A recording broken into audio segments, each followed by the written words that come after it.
Tugasku menemanimu.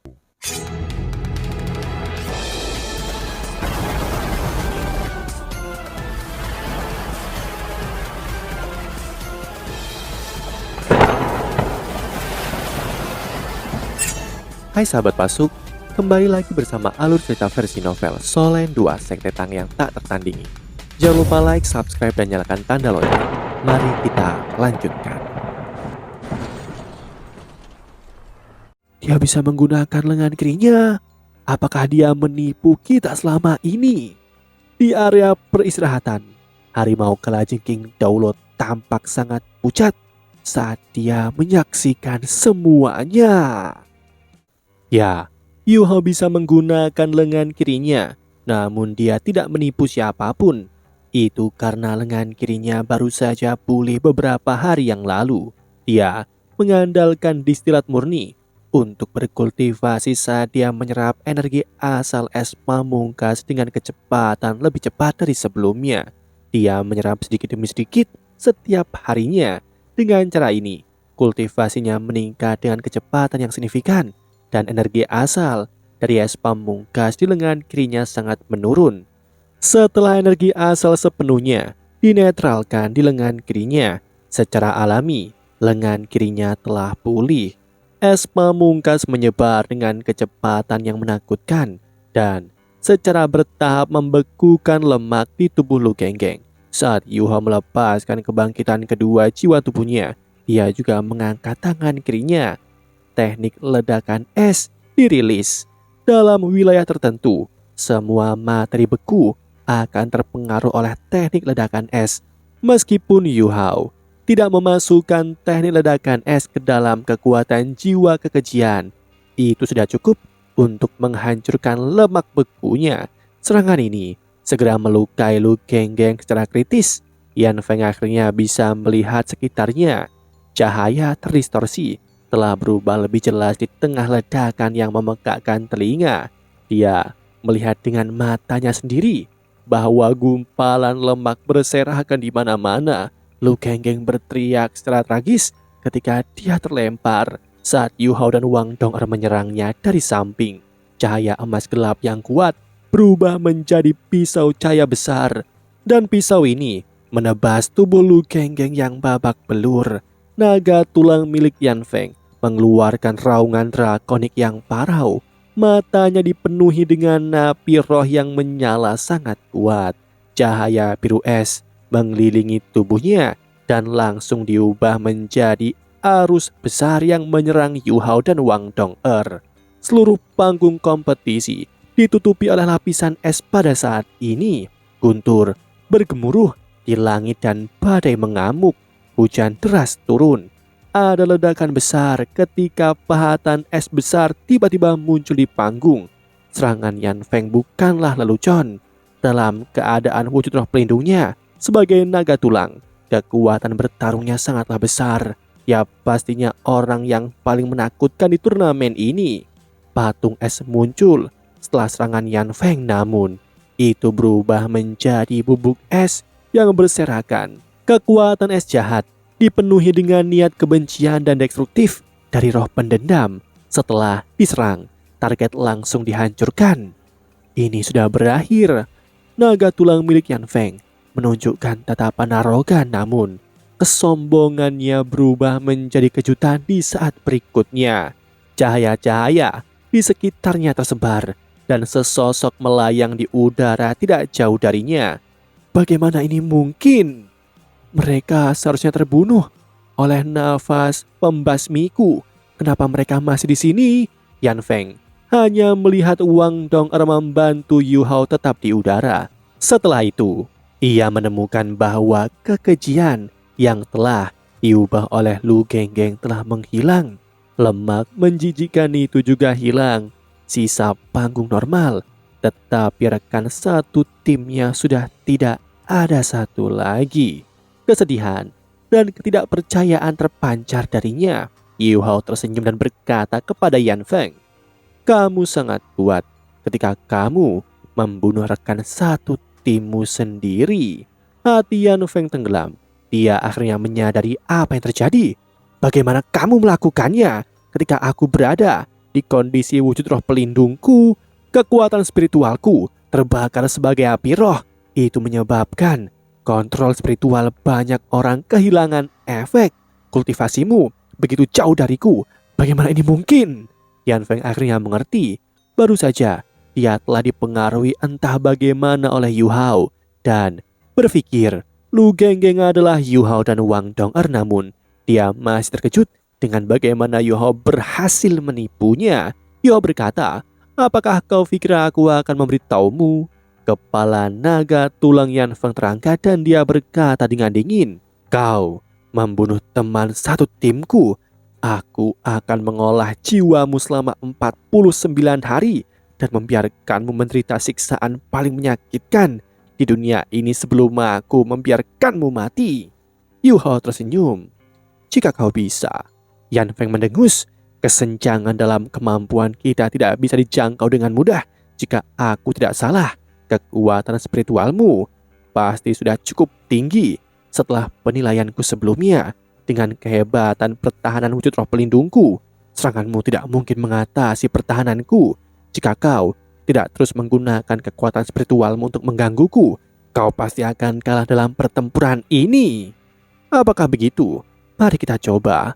Mata Yu Hao bersinar dengan pandangan dingin. Mata vertikal bersinar lagi, dan seberkas cahaya keemasan tiba-tiba turun dari langit, mendarat dengan akurat pada Yan Feng. Tiba-tiba Yan Feng merasakan jantungnya berdetak kencang dan perasaan yang sangat aneh menyelimuti tubuhnya. Sepertinya semua yang ada di sekitarnya menjadi gelap. Keterampilan apa ini? Jelas, ini tidak mempengaruhiku. Tetapi mengapa aku merasa sangat tidak nyaman? Habisi dia, habisi dia. Pikiran liar muncul di kepala Yan Feng. Cahaya biru es di sekitarnya menjadi lebih kuat. Dan bahkan tulang putih pucatnya berubah menjadi biru sedingin es. Hanya ada satu pikiran di kepalanya. Dia ingin menghabisi Yu Hao. Di sekitar tubuh Yu Hao, cahaya perak dipancarkan oleh pupil vertikal peraknya menjadi lebih kuat. Tidak hanya itu, tetapi Wang Dong'er juga mulai mengalami perubahan aneh. Panggung tiba-tiba menyala tanpa peringatan.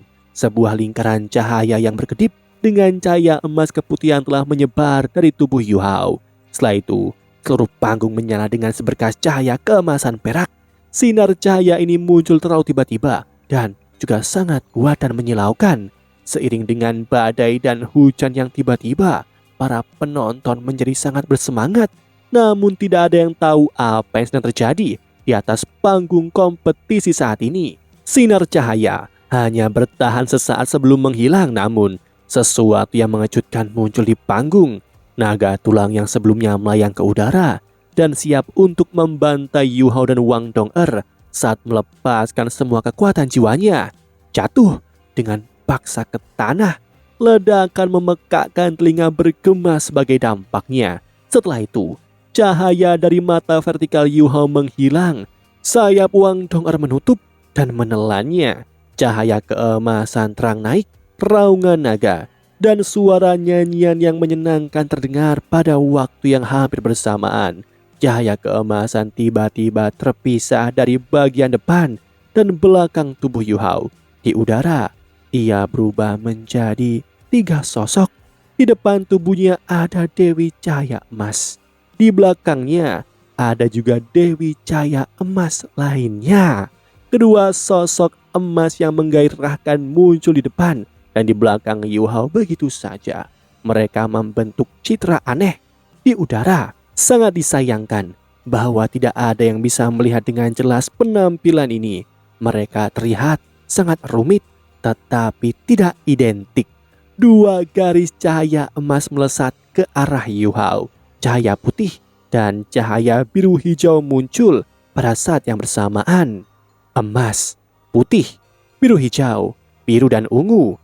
Cahaya menyilaukan ini mulai bangkit dari tokoh pusat pada saat yang sama. Lingkaran emas keunguan juga muncul di bawah sosok ini.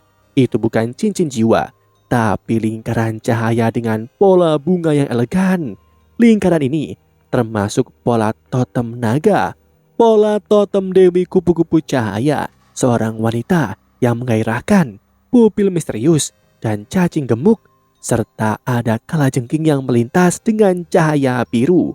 Ketika pola-pola cahaya ini bersatu, itu membentuk lingkaran cahaya yang rumit dan misterius. Di bawah iluminasi lingkaran ini, sesosok muncul kembali di udara. Itu adalah seorang pria ramping yang ditutupi dengan baju besi emas keunguan. Armor itu tidak terbuat dari logam, tetapi semacam batu permata yang mengkilap dan transparan. Cahaya keunguan emas bersinar keluar dari armor. Dia memiliki sepasang sayap khusus di belakangnya.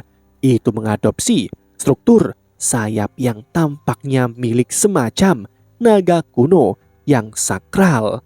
Pria itu mengenakan baju besi. Di dahinya ada mata vertikal keunguan emas terang. Setelah diperiksa lebih dekat, pantulan kekuatan langit dan bumi bisa dilihat di matanya. Pria itu tidak menyerupai siapapun. Dia tidak terlihat seperti Wang Dong'er atau Yu Hao. Ketampanannya dipenuhi dengan rasa kekudusan. Sisik memenuhi baju zirah dan membiaskan sinar keunguan di bawah iluminasi cahaya keunguan keemasan. Ia tampak luar biasa. Dia tidak memegang senjata apapun, tetapi ada naga besar yang berputar di sekujur tubuhnya. Dia menutup matanya, tetapi mata vertikal di dahinya tetap terbuka. Apa sebenarnya ini? Di panggung utama, tutor kekaisaran yang misterius, Juzi, Jing Hongchen, dan semua pejabat kekaisaran Ryu lainnya berdiri. Tidak ada kekurangan masroh yang kuat di antara mereka, namun ini adalah pertama kalinya mereka melihat sesuatu seperti ini. Keterampilan fusi? Tidak mungkin.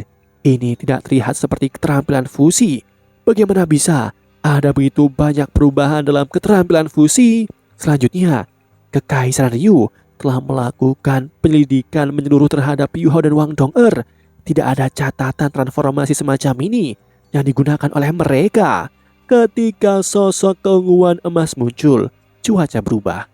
Badai dan hujan yang mengamuk sepertinya berhenti. Seluruh panggung diterangi oleh cahaya emas keunguan. Apa sebenarnya ini? Naga tulang akhirnya mengangkat kepalanya lagi.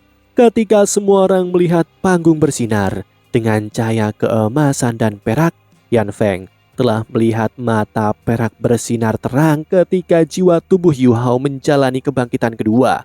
Mata vertikal emas Yu Hao berubah menjadi mata perak. Cahaya emas dan perak telah berubah menjadi guncangan spiritual kuat yang belum pernah terjadi sebelumnya yang melanda Yan Feng. Perasaan krisis yang kuat memaksa Yan Feng untuk mengumpulkan kekuatan jiwanya di sekitar kepalanya. Meski begitu, dia masih mengalami pusing luar biasa setelah dipukul. Bahkan lautan spiritualnya mulai pecah dan dia kehilangan kendali atas tubuhnya untuk sementara waktu. Akhirnya dia jatuh saat dia berjuang dan berhasil untuk tetap berpikir jernih. Dia melihat sesuatu yang sangat aneh, atau lebih tepatnya ajaib. Apakah ini ilusi? Yan Feng berjuang untuk berdiri. Ketika dia meraung, dia mencoba untuk menanggung rasa sakit yang hebat yang mengikuti spirit shock. Sayapnya terbuka dan dia mulai terbang lagi. Sosok keunguan emas juga bergerak pada saat ini. Dia sangat cepat. Dia mencapai kecepatan luar biasa hanya dalam sedetik. Namun, sosoknya tidak mengarah ke Yan Feng, tetapi ke samping. Xiao Xiao membongkar formasi kualinya pada saat yang sama dan berjungkir balik ke udara. Sosok emas keunguan itu seperti sambaran petir keemasan yang tiba-tiba melintas di udara. Itu menyapu melewati Raja Tengkorak. Sebuah telapak emas keunguan ditekan ke arah Raja Tengkorak yang sama sekali tidak tahu apa yang sedang terjadi. Proyeksi keunguan emas melintas sebelum menghilang. Kepala Raja Tengkorak meledak dengan ledakan pelan. Cahaya putih juga melesat ke kepalanya yang hancur. Teriakan tragis bergema di seluruh panggung. Raja Tengkorak runtuh ke tanah. Tulang hitamnya benar-benar hancur. Yan Feng akhirnya panik pada saat dia melihat sosok emas keunguan lagi. Raja Tengkorak sudah mati. Meskipun Raja Tengkorak telah ditekan oleh 3 kuali penghancur kehidupan sebelumnya, kehancuran yang tiba-tiba ini terlalu menakutkan. Bahkan api rohnya tidak luput dan dia terbunuh dengan mudah. Mata sosok emas keunguan itu masih tertutup dan dia tetap di udara. sayap naganya terbuka dan cahaya emas keunguan, serta lingkaran cahaya di bawah kakinya masih berkedip dengan lembut. Suara angin berhenti, sementara hujan berubah. Air hujan berubah menjadi salju yang turun dan mulai menelan seluruh panggung kompetisi. Dia bisa memanipulasi cuaca. Bukankah ini sesuatu yang hanya bisa dilakukan oleh seorang Feng Hao Doulo? Setelah takjub beberapa kali, Yan Feng merasa seolah ada gunung di dadanya. Dia tahu dia tidak bisa menunggu lagi. Sosok emas keunguan itu seperti makhluk abadi yang telah turun ke dunia fana. Dia menggunakan satu serangan telapak tangan untuk membunuh Raja Tengkorak, melemparkan bayangan besar ke belakang pikirannya. Saat cuaca berubah, Yan Feng juga tahu bahwa waktunya hampir habis. Naga tulang mengangkat kepalanya ke langit dan meraung. Cahaya biru sedingin es di sekeliling tubuhnya naik sekali lagi. Kepingan salju yang jatuh sebenarnya membantu memperkuat dirinya. Naga tulang adalah makhluk jahat dan es. Pada saat ini, tubuh Yan Feng bersinar terang dengan cahaya biru es yang membakar seperti api. Tubuh naga tulangnya mengembang sekali lagi, tumbuh beberapa meter. Setelah itu, dia menyerang sosok emas keunguan dengan momentum yang tak terbendungkan. Sosok keunguan keemasan tampak seolah-olah dia tidak peduli. Dia mengangkat tangan kanannya dan mengarahkan jari telunjuknya ke langit. Tiba-tiba, butiran salju yang jatuh menari dan berubah menjadi pusaran air es besar turun dari langit. Suhu di panggung turun secara signifikan dan bahkan penghalang mulai memutih. Para masroh yang mempertahankan pelindung panggung berada di bawah tekanan terbesar. Rasanya seperti dingin yang ekstrim bisa meresap ke dalam tubuh mereka melalui perisai. Kekuatan macam apa ini? Apakah dia Feng Hao Doulo? Zengzan sudah kehilangan kata-katanya. Suhu yang turun menyebabkan dia merasa dingin bahkan dengan kultivasinya sekarang. Bahkan jika seseorang memerintahkannya untuk mengakhiri kompetisi ini, dia akan sangat tidak mau melakukannya. Dia tahu bahwa dia bisa terluka jika dia melakukannya sekarang. Apakah ini benar-benar dapat dicapai oleh seorang yang bahkan belum berusia 20 tahun? Naga tulang hanya membutuhkan 1 detik untuk tiba di depan sosok emas keunguan. Sosok keunguan emas mengangkat lengan kirinya dan meniru tindakan mendorong. Sayap di belakang punggungnya tiba-tiba berubah. Satu sisi menjadi putih, sementara yang lain menjadi mengkilap dan transparan. Ada proyeksi cahaya yang menawan di atas masing-masing sayap. Mereka tampak seperti dua wanita elegan. Cincin cahaya mulai naik dari kaki sosok emas keunguan itu. Lingkaran pertama berwarna merah darah dan membawa 4 garis emas. Lingkaran kedua hingga 5 semuanya berwarna oranye emas. Cincin kelima melintas. Naga tulang berhenti di depan telapak tangan kiri yang mendorong dan tidak bisa bergerak lebih jauh. Api biru sedingin es yang membakar tubuhnya sepertinya juga menemui rintangan. Tidak peduli seberapa keras ia berusaha, tidak bisa maju lagi. Panggung tiba-tiba menyala dengan sepetak cahaya menyilaukan, namun kali ini bukan emas dan perak. Sebaliknya, itu putih dan hijau giok. Itu menyebar dari kepala naga tulang sampai ke ekornya. Kedua cahaya itu seakan menyambar seluruh tubuhnya dalam sekejap.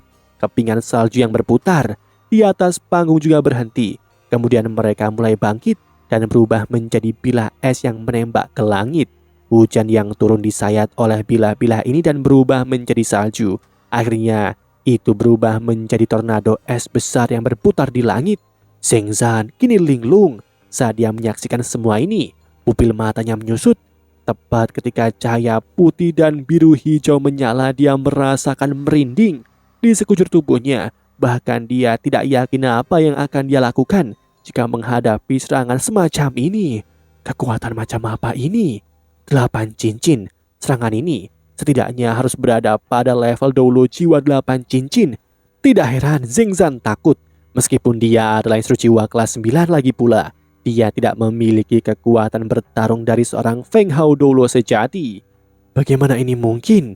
Yu Hao dan Wang Dong masing-masing hanya memiliki 5 dan 6 cincin.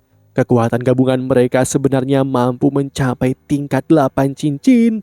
Naga tulang membuka mulutnya dan terus melayang di depan telapak tangan kiri emas keunguan. Suaranya menjadi lebih keras dan lebih besar. Bisakah kamu memberitahuku nama keterampilan ini? Suara dingin Yoho terdengar. Ini disebut sebagai kebanggaan permaisuri es dan salju. Terima kasih. Suara Yan Feng tiba-tiba terdengar lebih serak. Detik berikutnya tubuhnya tampak menjadi lebih cerah. Setelah itu, tulangnya mulai retak. Setelah serangkaian celah menusuk, tulang-tulangnya hancur. Itu berubah menjadi bubuk. Bola cahaya biru es bersinar untuk sementara waktu di sekitar kepala tulang naga sebelum menghilang. Kebanggaan permaisuri es dan salju tidak hanya menghancurkan tubuhnya, itu juga menghancurkan jiwanya. Yan Feng benar-benar dilenyapkan. Sekte Tang melawan Sekte Roh Suci. Dari 4 murid Sekte Roh Suci yang telah bersaing, keempatnya terbunuh. Mereka dimusnahkan. Demikianlah kisah untuk kali ini. Sahabat Pasuk, jangan sedih, jangan bimbang, apalagi galau. Karena aku kan selalu menemanimu.